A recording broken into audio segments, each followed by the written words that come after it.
어느 지사님 딸이 교회를 잘 안 나가는데 오늘 이제 가기로 했답니다. 그래서 그 지사님이 딸에게 이제 훈련을 시킨 거예요. 너는 오늘 이렇게 나가면 하나님의 딸이 되는 거야. 하나님의 딸. 알겠지? 누가 물으면 하나님의 딸이라 그래야 돼. 이렇게 하고서 훈련을 시켜서 갔습니다. 갔더니 목사님이 보더니 아유 오늘 특별히 아무개 지사님 딸이 오셨네요. 그래서 한번 일어나라고. 아무개 지사님 딸 맞죠? 그랬더니 저도 그렇게 알았는데요. 오늘 어머니가 아니라는 걸 말했다고. 지사님 딸이 아니라 하나님 딸이라 그랬다고. 우리 몇 사람 인사할 때 하나님의 사랑으로 당신을 사랑합니다. 아직 인사하겠습니다. 하나님의 사랑으로 당신을 사랑합니다. 사실 같은 교회를 다녀도 일주일에 한 번씩 만나는 것 같아도 사실은 이렇게 부딪혀서 얘기하고 이렇게 얼굴 볼 시간은 많지는 않은 것 같아요. 그냥 한번 앞뒤로 돌아보면 분명히 오늘 특별하게 또 새롭게 느끼는 사람이 있을 겁니다. 한번 그분을 바라보면서 더 가까이 지내십시다. 더 친하게 지내십시다. 같이 인사 한번 다시 하겠습니다. 더 한번 친하게 지내십시다. 더 가까이 지내십시다. 그래서 청소년 프로그램 보면은 재밌는 프로그램들이 많이 있잖아요. 그런데 그런 것도 있더라고. 이렇게 둘씩 짝을 지어서 시간을 주는 거예요. 10분씩. 그래서 서로 얘기해요. 그래서 항상 친한 사람 말고 그동안 말을 많이 못하거나 아니면 알면 있지만 말할 기회 없었던 사람. 그래서 둘씩 짝을 지어서 한 10분간 얘기를 하면은 아주 재밌대요. 그 사람 새로운 걸 보게 되고 또 그러면서 친해지게 되고 교회 왔더니 이전보다 더 대인관이 더 풍성해진 것 같고 이제 제가 아는 그 청년부에서는 그런 청년부 프로그램 했답니다. 여의도에 모여서 남녀 쌍을 져서 평소에 얘기 안 했던 사람들끼리 짝을 져서 재미를 뽑아서 여기다 한 바퀴 휙 돌게 했는데 한 시간쯤 걸린답니다. 그래서 한 시간 동안 얘기하고 돌아와서 무슨 얘기 있는가 서로 얘기하기. 그랬더니 청년부들이 그걸 통해서 우리 청년부에서 정말 새롭게 또 한 사람 알게 됐다고 그러면서 사람을 알아가는 기쁨, 서로에 대해서 마음이 열어지는 기쁨, 또 우리가 그리스도의 사랑이 있었지만 그 사랑을 사실은 표현되지 않으면 그걸 느낄 수가 없거든요. 이 교회에 우리 성도들이 다 사랑이 충만하신데 사실은 그걸 느낄 수가 없고 알지 못할 때가 많이 있어요. 우리 성도님들이 더 가까이 서로 적극적으로 좀 알려고 노력하시고 마음을 열 수 있으면 더 풍성한 교회 생활을 할 수 있다고 믿습니다. 그래서 우리 셀리들에게 그런 부탁을 했어요. 우리 셀만 이렇게 하지 말고 한 달에 한 번씩은 그렇게 다른 셀이랑 같이 연합을 해서 한번 모여라. 그러면 우리 셀만 모였는데 다른 셀이랑 모이면 더 기쁜 배가 되고 교제가 풍성해질 거다. 그래서 아마 셀 리더들이 지금 계획을 짜고 아마 이렇게 또 새로운 이번 달에는 어느 셀이랑 연합을 해서 한번 같이 해볼까 이렇게 계획할 걸 믿습니다. 더 풍성한 저희 교회가 되기를 간절히 축원합니다. 오늘 말씀은 사실은 우리 교회에 조금 더 장기적인 안목으로 와서 더 단단한 구조를 만들고 더 성장할 수 있는 구조를 만들기 위한 제자를 뽑는 그러한 오늘 본문 말씀에 맞춰져 있습니다. 초대교회가 성령이 임재하고 성령이 기름 부음이 임하면서 사람들이 변화를 일으켰습니다. 성령이 임하시면 사람들은 변화되게 되어 있습니다. 하나님의 영을 접속하고 하나님께 제대로 뭔가 하나님의 그 영을 만져짐을 당한 사람들은 그 심령이 변화될 수밖에 없습니다.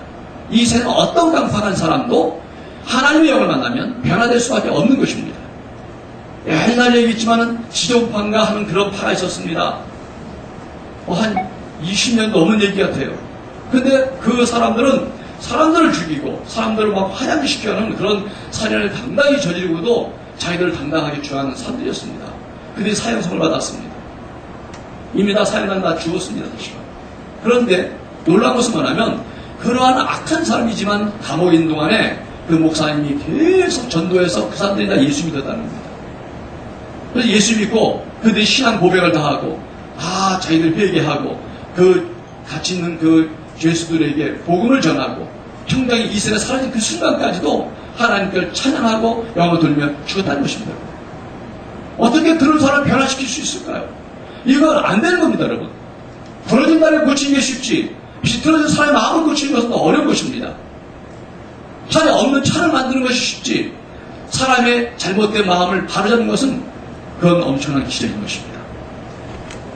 성령이 임하시니까 이 초대교회 사람들 자체 멤버들이 바뀌어버렸고 그들이 이제는 두려워하고 떨고 무서워서 예수님을 3년간 배웠지만은 예수님이 없어지자마자 그들이 나오지도 못하고 숨어 있었습니다. 그러나 성령이 임하니까 그들이 뛰쳐나갔고 사람들을 붙잡고 복음을 전파했습니다. 놀라운 일이 일어나면서 교회가 갑자기 그 어렵고 박해 속에서 북이 되기 시작했습니다. 여러분, 나는 이 사실을 통해서 여러분께 말씀드리고 싶은 게 있어요. 쟤네들이 예수님도 잡혀 죽을 정도였습니다. 베드로는 무서워 3번이나 부인하고 도망갔습니다. 쟤네들 다 뿔필이로 뜯었습니다. 근데 예수님이 부활했다는 소식을 듣고도 겁이 나서 문을 걸어 잠그고 자기들이 숨어 지냈습니다. 지금도 그들을 잡으려고 쫓아다니는 사람들이 막 있는 그런 순간이었습니다. 이런 순간에 할 수 있는 게 무엇이 있을까요? 없습니다. 우리가 예수님의 도를 전하는 것은 이제 끝장났어.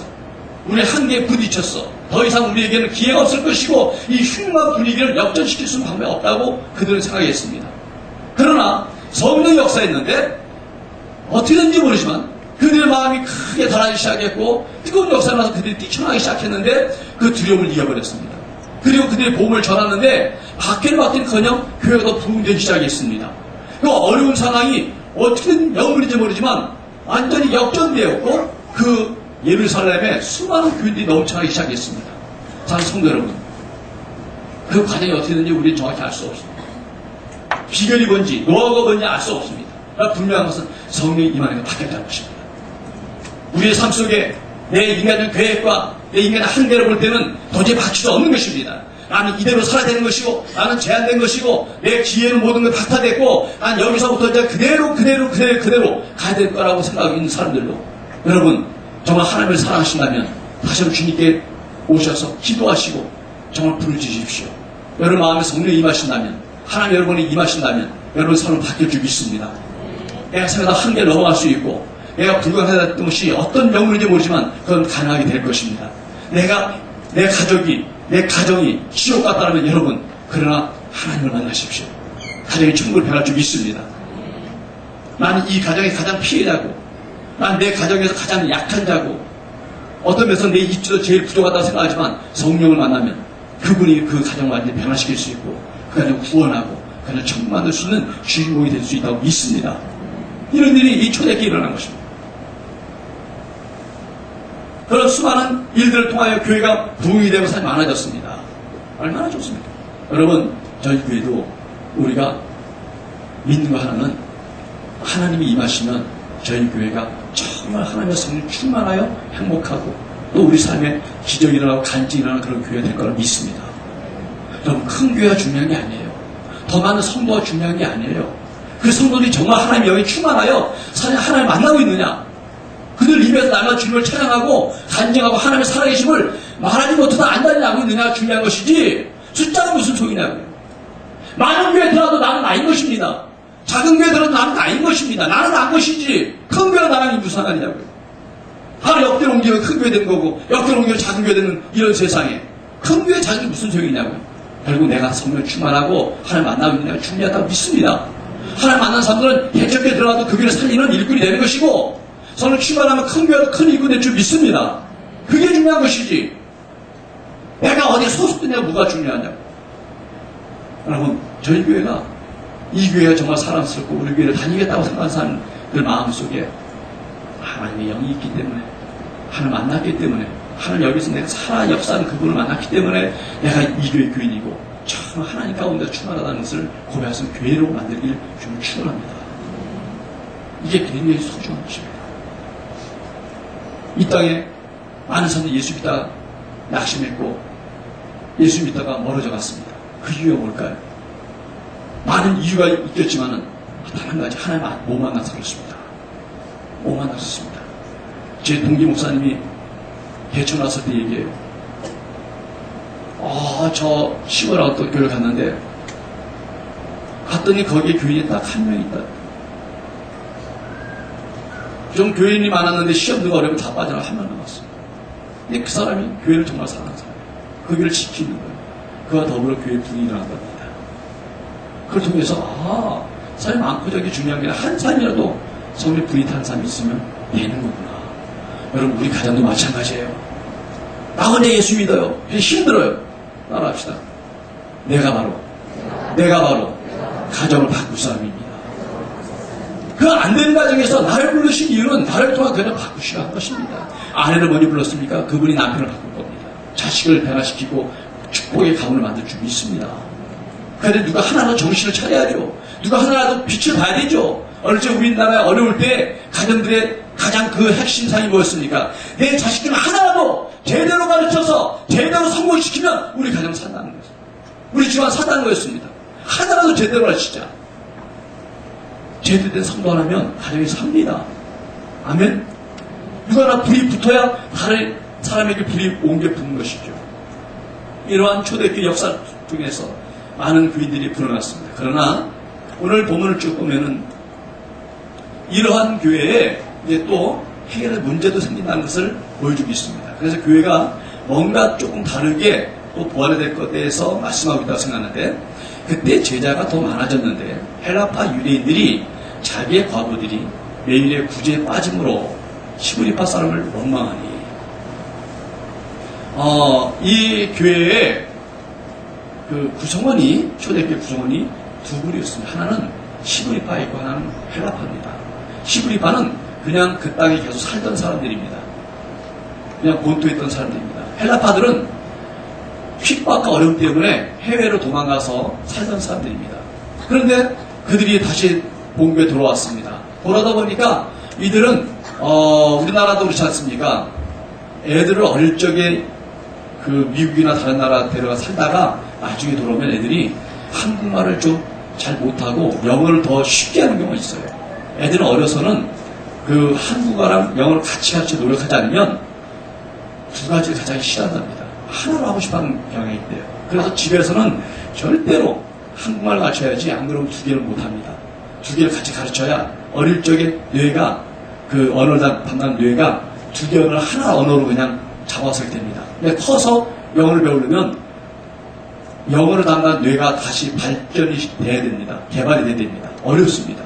어릴 적에 두 개를 같이 가르쳐야 되는데 이걸 잘못하면 애들이 본교에 들어왔는데 본국말을 못하는 거예요. 헬라파 사람들이 그 당시 헬라어가 그 세계 공통어였습니다. 그래서 헬라말도 애들이 더 좋아하는 거예요. 이 사람들도 헬라말을 더 좋아하고, 그러다 보니까 헬라의 문화에 젖었던 그 나갔다 들어온 사람들은 그들끼리의 모임이 자꾸 형성되고, 원래 있던 사람 본토사에 형성이 되었고, 보이지 않게 두 개의 흐름이 있었어요. 그런데 어려울 때니까 과부들에게, 또 혼자 사는 분들에게 교회에서 구제를 많이 넣습니다. 근데 이분들이 많아진 이유가 뭐냐면, 원래는 자기 직장도 있고 살림의 어떤 그런 미천도 있었는데 예수 믿는 것 때문에 핍박을 받다 보니까 직장도 포기될 때가 있었고, 생업도 뭔가 이렇게 변화를 줘야 보니까 이렇게 구제를 받을 사람이 더 많아진 것입니다. 그래서 초대교회가 그들을 구제하는 일을 많이 하기 시작했는데, 문제는 격차가 생긴 거죠. 헬라파들이 그렇게 하는 거예요. 왜? 해보니까 이 사람들이 자기들이 먼저 있던 본토 사람들이라고 이 사람들이 뭔가 이득이 더 가는 것 같다는 거야. 응? 양말 한쪽이 더 갔다는 거다.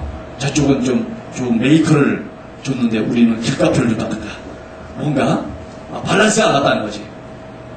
그래서 그 때문에 불평이 나오고 그런 문제들, 저런 문제들이 계속 생기기 시작했습니다.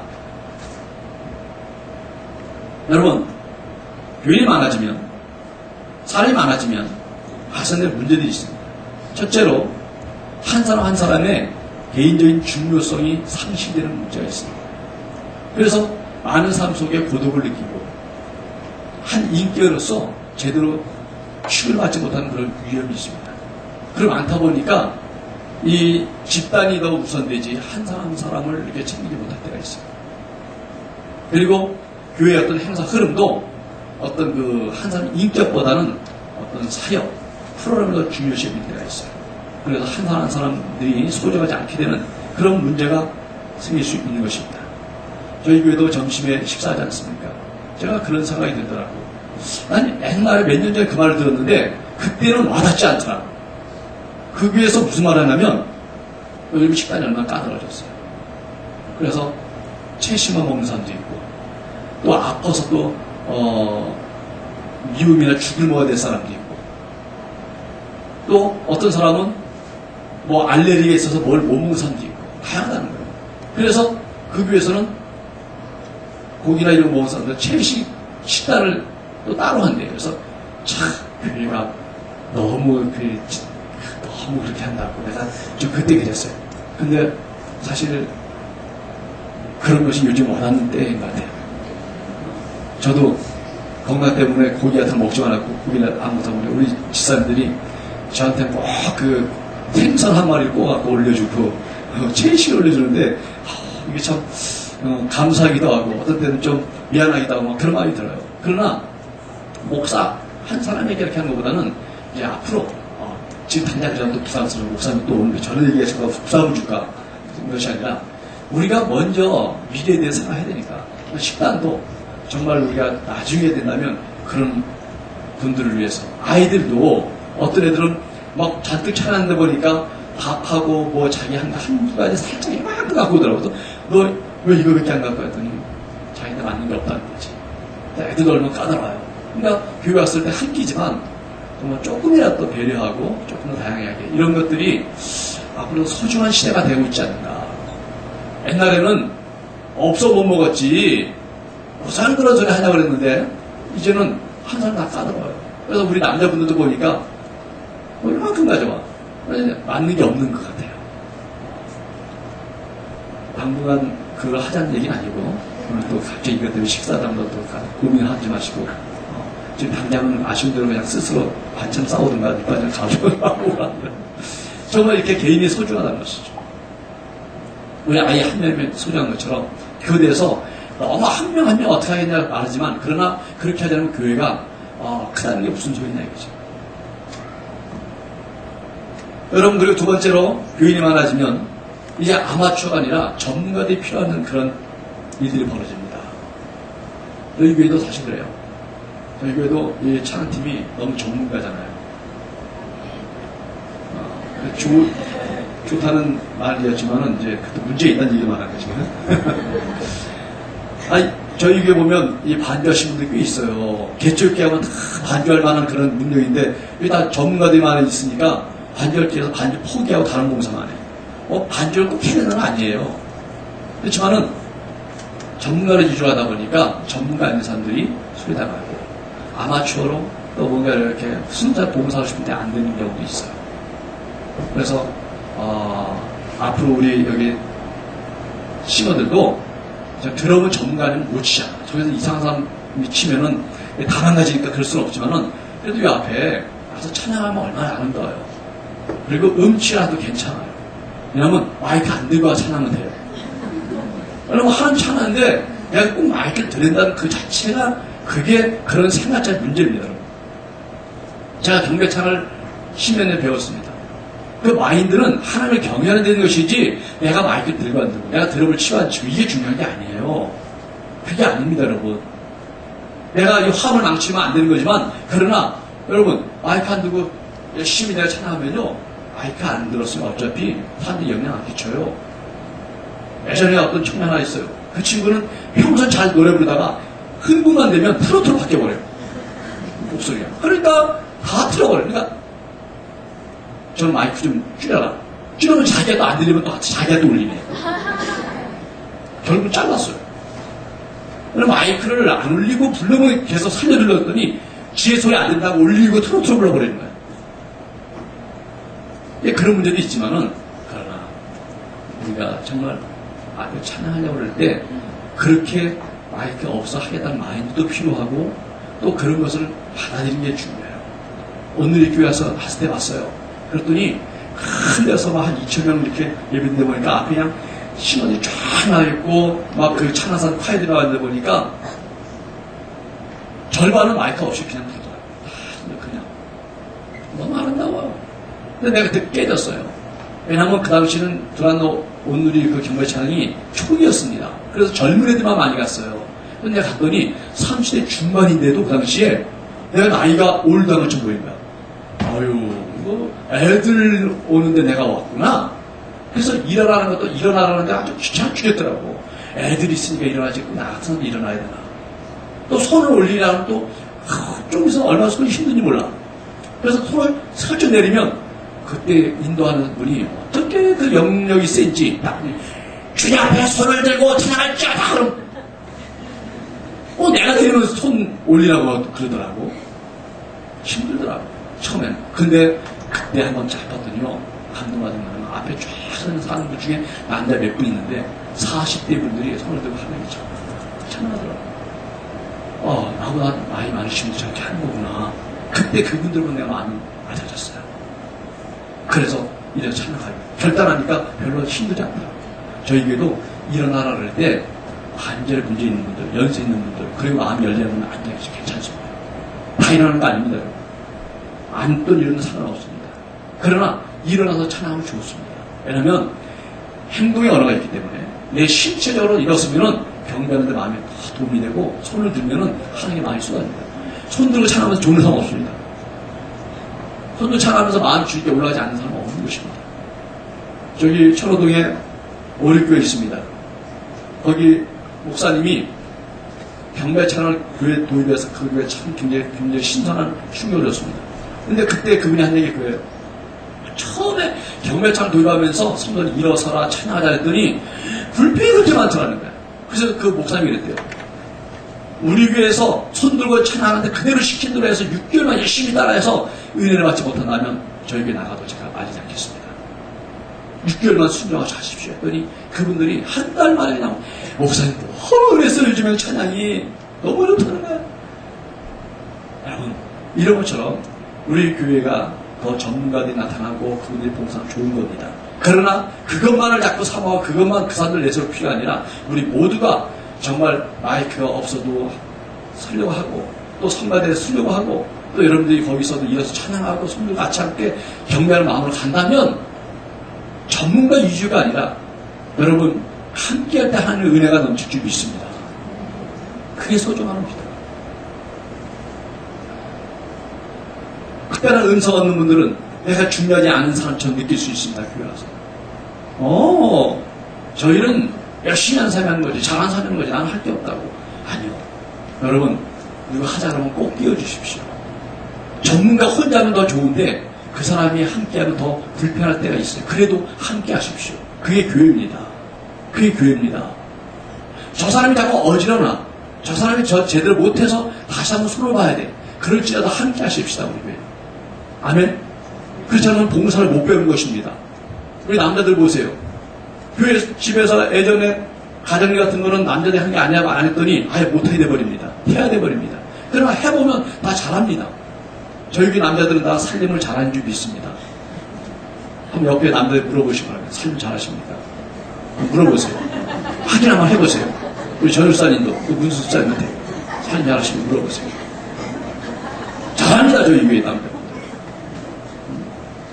살림 못하신 남자분들 손 들어보세요. 우리 조일정 사람이 한국에 있다고. 바빠서 그래요. 하고 싶은 마음은 불뚝 같은데. 여러분, 전문가 위주의 교회가 되면 안 됩니다. 전문가 당연히 필요하죠. 당연히 필요하죠. 그래서 전문가 위주의 교회를 만들면 안 된다는 거예요. 나는 사실 찬양도 이렇게 우리 할 때 자꾸 어떤 때는 너무 하드하게 음악을 하지 않고 좀 낮출 때도 있어야 돼요. 강약을 줘요. 여기 가면 우리 목소리가 나가야 됩니다. 내가 이런 밴드 팀 하면서 제일 찬양 안 해야 되는 이유가 뭐냐면 밴드 소리 너무 강하니까 내 소리 안 나오더라고. 내 소리 안 들리니까 부르는데 내 귀에 안 들어오니까 모니터링이 안 되니까 막심이 되고 부르기 싫더라고요. 그리고 난 안 불러도 막 빵빵 나는데 되는 것 같아. 그냥 이러고 있었는데. 근데 문제는 음악을 딱 끄고 부르면 노래 하나 못 외우더라고. 박자도 하나 못 맞추더라고. 그러니까 아는 노래 하나도 없어. 옛날에는 4절짜리, 5절짜리 가사 다 외워서 찬양 다 불렀습니다. 요즘은 1절짜리 이런 가사 하나 못 외웁니다, 우리. 이게 뭐냐면 전문가에게 의탁했던 우리의 결과입니다. 우리 전문가들도 그것까지 배려할 줄 알아요. 그래서 함께 배우고 어떻게 그걸 보급하고 함께 모두가 같이 하는 그런 교회로 나가야 될 줄 믿습니다. 교회가 사람이 많아지니까 문제가 생겼다 이거죠. 그래서 여러분, 우리가 은사가 있든 어떤 간에 우리가 이 교회에 중요한 사람이라는 거, 그리고 하나님 나에게 주신 하나님의 교회라는 거, 내가 영적인 가족이라는 것을 가장 소중히 여겨야 될 줄 믿습니다. 내가 찬양을 잘하고 또 성가를 하고 못하고 내가 무슨 은사의 봉사가 있고 없고가 중요한 게 뭐가 있어요. 그게 중요한 게 아니라 내가 이 교회 가족이라는 게 가장 중요합니다.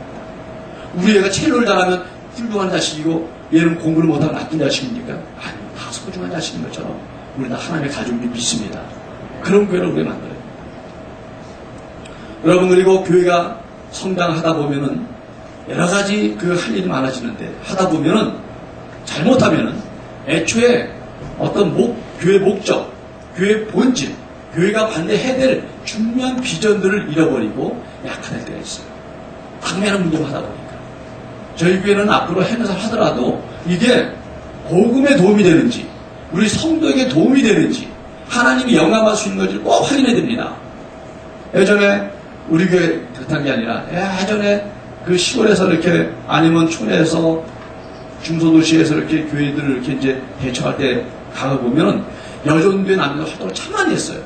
여전도회가 하다 보니까 이제 다자회 같은 거 많이 하고 맨날 뭘 갖다 팝니다. 막. 그래갖고 자금만 하려고.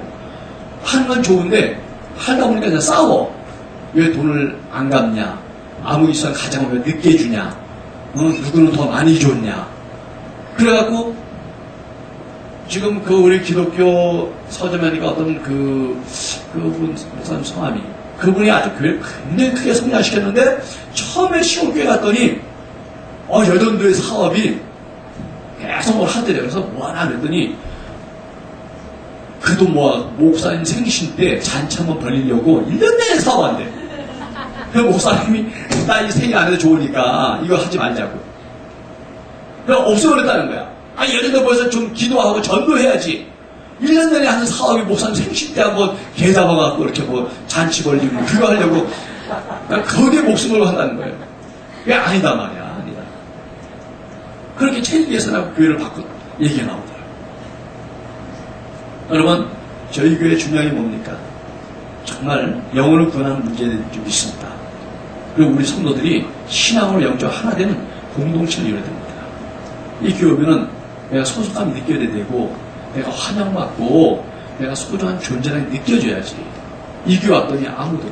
가끔 저한테 사람들이 하는 얘기 뭐냐니까 아무개 지사님이 인사라도 안 받는데 그런 얘기를 가끔 하더라고요. 그러니까 여러분, 우리 모두가 인사를 잘 받고 인사해야 될 줄 믿습니다. 어떤 분은 이렇게 나세요 이런다는 거야. 근데 이해하셔야 돼. 그분이 목에 좀 뒤집게 문제 있어는 거예요. 이해하면 얼마나 이해할 수 있어. 어떤 분은 보초마치 하고 싹 갈래. 근데 그게 그분의 취향일 수 있어요.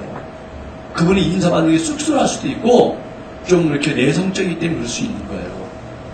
그리고 아직은 또 낯선 사람에 대해서 아직도 좀 이렇게 쉽게 이렇게 마음을 열고 이렇게 편하게 하지 못하는 분도 많이 있어요. 우리 청년부도 예전에 내가 그런 얘기 했더니 넌 여사가 왜 새로 사고 환영하지 않았더니 알고 보니까 하는 얘기가 제가 낯을 많이 가려요. 낯선 사람 참 말하기 힘들어하고요. 굉장히 힘들어한대. 그런 사람들이 있다는 걸 알았어요.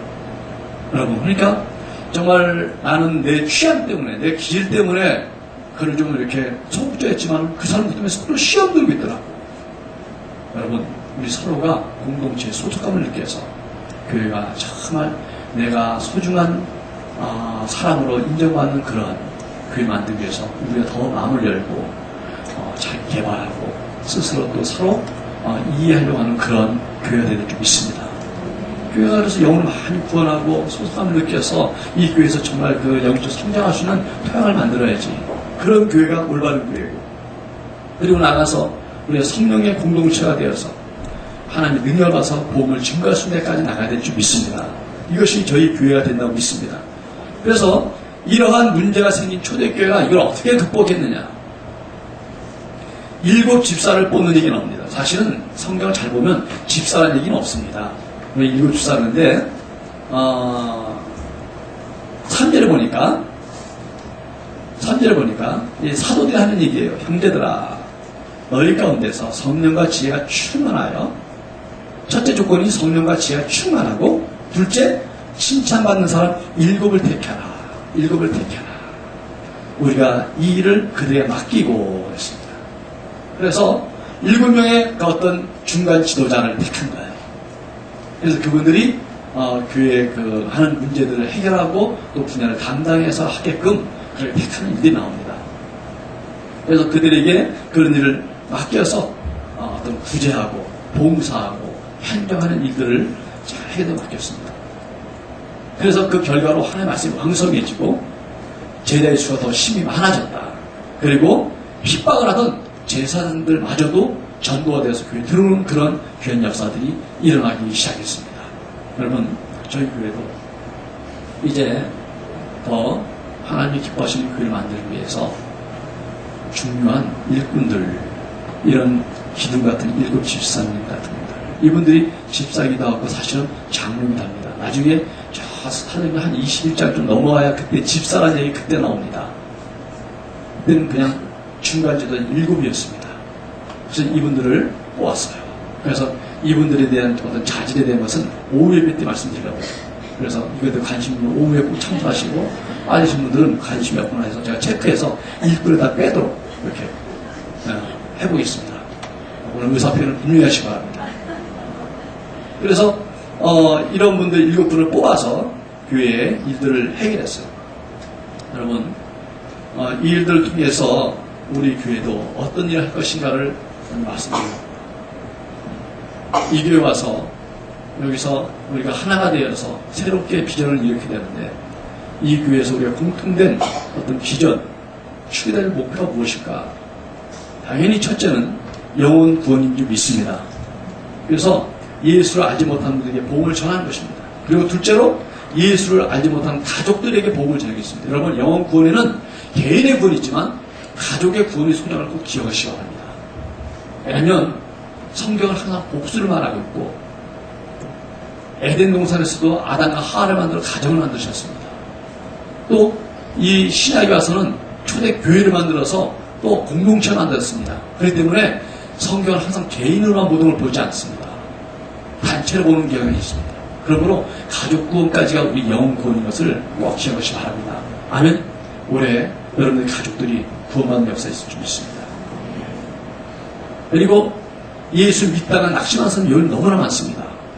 그분들이 다시 예수님을 믿고 다시 예수님을 사랑하고 교회에 대한 상처를 극복하고 교회에 소속감을 느끼고 이게 내기도 하는 그런 소속감을 줄 수 있는 그런 재전도가 필요합니다. 여러분, 핍박은 예수를 모르는 분들이 핍박하는 것보다 예수를 아는 사람들이 핍박이 더 무섭습니다. 받아봤기 때문에 그렇습니다. 신천지가 무서운 이유가 뭐예요? 신천지에 간 사람들이 제대로 이 교회에서 예수님을 만나지 못했기 때문에 방황하다가 그들에게 잡혀간 거 아니겠습니까?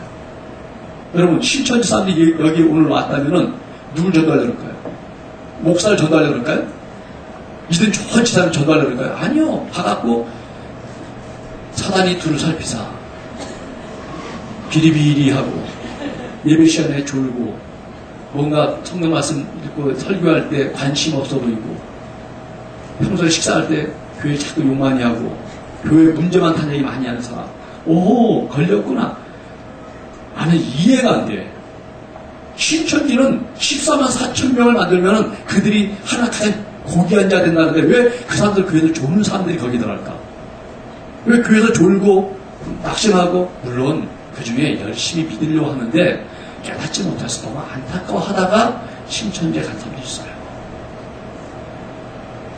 그러나 이러한 것들을 통해서 우리가 뭘 볼 수 있냐면 교회가 정말 복음적이고 하나님을 체험하지 못하는 그런 일들이 있기 때문에 이런 결과 없이 이렇게 알게 생각할 때 여러분, 우리 교회가 영원할 때 정말 예수 알지 못하는 자, 가족들, 예수 밑에 낙심한다까지 우리가 포함하는 영원 구원사가 해야 될 줄 믿습니다.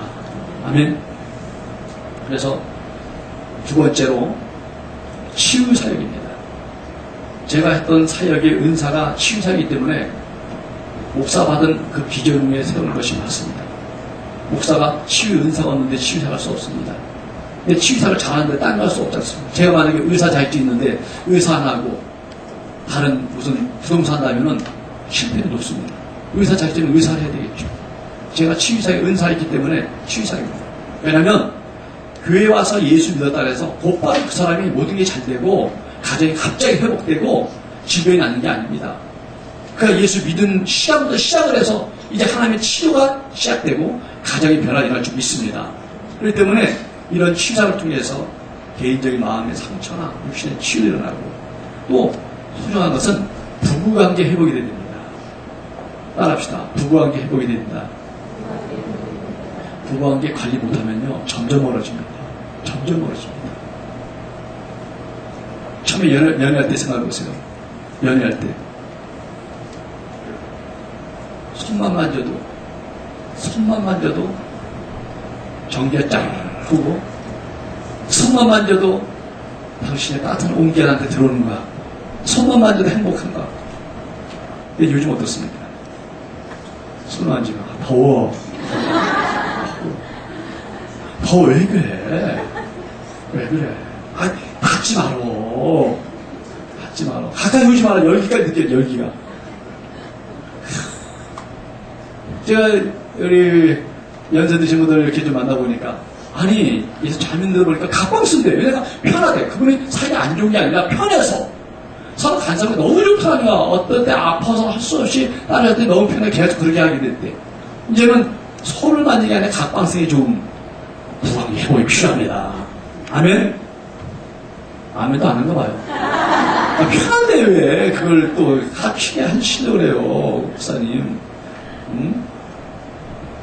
여러분, 분명히 말씀드리면 그건 편한 거지 행복한 건 아닙니다. 행복한 건 아니에요. 편한 거하고 행복한 건 다른 겁니다. 편합니다. 여러분, 가정에 아픔이 있는 거 아니죠. 그러나 어떤 우리 교회가 하는 은혜 가운데 회복이 되는 그런 귀한 가족들이 많았으면 좋겠습니다. 그리고 부모와 자녀의 관계가 회복돼야 됩니다. 부모와 자녀 관계가 굉장히 중요합니다. 이런 문제가 회복돼야 되겠고 또 신앙의 회복이나 영성 회복, 은사 회복들이 일어나야 되겠습니다. 이런 것들을 저희 교회가 앞으로 뭔가 행사를 하더라도 이렇게 맞춰 하겠다는 말씀을 드린 것입니다. 그래서 지난번에 했던 일일 내적 치유 세미나 같은 것도 주일밖에 시간이 없기 때문에 주일 무리해서라도 이렇게 하는 겁니다.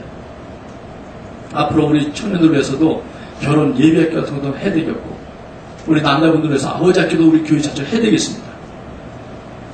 아멘 하시면 하고 안 하면 안 하겠습니다. 아버지 학교 한번 해야겠습니다. 어머니 학교도 해야 되겠습니다.